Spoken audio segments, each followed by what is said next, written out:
திமுக கூட்டணிக்கு பாமக ஒத்துழைக்காத பட்சத்தில் வன்னியர் வாக்குகளை பெற புதிய யுக்தி ஒன்றை அறிவாலயம் கையில் எடுத்திருப்பதாக கூறப்படுகிறது. திமுக கையில் வைத்திருப்பதாக கூறப்படும் பிரம்மாஸ்திரம் என்ன? இது ஒர்க் அவுட் ஆகுமா? பார்க்கலாம் இந்த செய்தி தொகுப்பில்.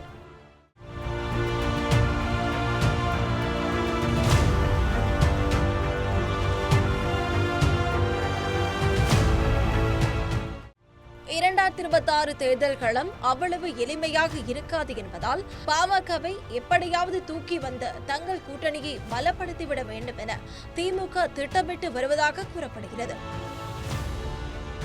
இதற்காக தைலாபுரத்துடன் பேச்சுவார்த்தை நடத்தி வரும் அறிவாலயம் அதன் மூலம் வட மாவட்டங்களில் கணிசமான வன்னியர் வாக்குகளை அறுவடை செய்துவிடலாம் எனவும் கணக்கு போட்டிருக்கிறது என கூறப்படுகிறது. ஆனால் தைலாபுரத்திலோ நீயும் நானுமா கண்ணா நீயும் நானுமா என அன்புமணிக்கும் ராமதாசுக்கும் இடையே யார் கட்சியில் வெயிட்டு என்ற மோதல் ஏற்பட்டு அது தற்போது வரை நீண்டு கொண்டே வருகிறது. தைலாபுரம் பஞ்சாயத்து முடிவுக்கு வந்தது என்று ஒரு தரப்பும், கட்சி இரண்டாக உடைய போகிறது என இன்னொரு தரப்பும் சொல்கிறது. என்னதான் நடக்கிறது என விசாரித்த போதுதான் ராமதாசுடன் முதன்மையானவரின் குடும்ப உறுப்பினர் ஒருவர் பேசியிருப்பதாக கூறப்படுகிறது.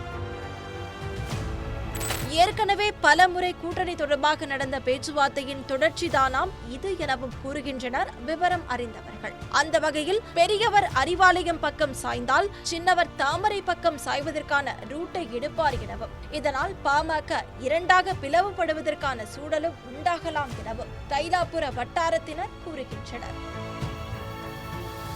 இதனால் யார் சண்டையிட்டால் என்ன, நமக்கு வாக்குகளே இலக்கு என நினைக்கும் திமுக ஒருவேளை பாமகவுடன் கூட்டணி சரிபட்டு வரவில்லை என்றால் கட்சி ரீதியாக மாவட்டங்களை பிரிக்கும் பிரம்மாஸ்திரத்தை கையில் எடுக்க தயாராக இருக்கிறது என முணுமுணுக்கின்றனர் அறிவாலய வட்டாரத்தினர். அதாவது வட மாவட்டங்களில் வன்னியர்களுக்கும் தென் மற்றும் டெல்டா மாவட்டங்களில் அந்தந்த பகுதிகளில் பெரும்பான்மையாக இருக்கும் சமூகத்தினருக்கும் பிரதிநிதித்துவம் வழங்க முடிவு செய்திருக்கிறார்களா? புதிய மாவட்ட செயலாளர்களை தேர்ந்தெடுப்பதற்கான வேலைகளை சின்னவர் அணிதான் செய்து வருகிறது எனவும் கூறப்படுகிறது.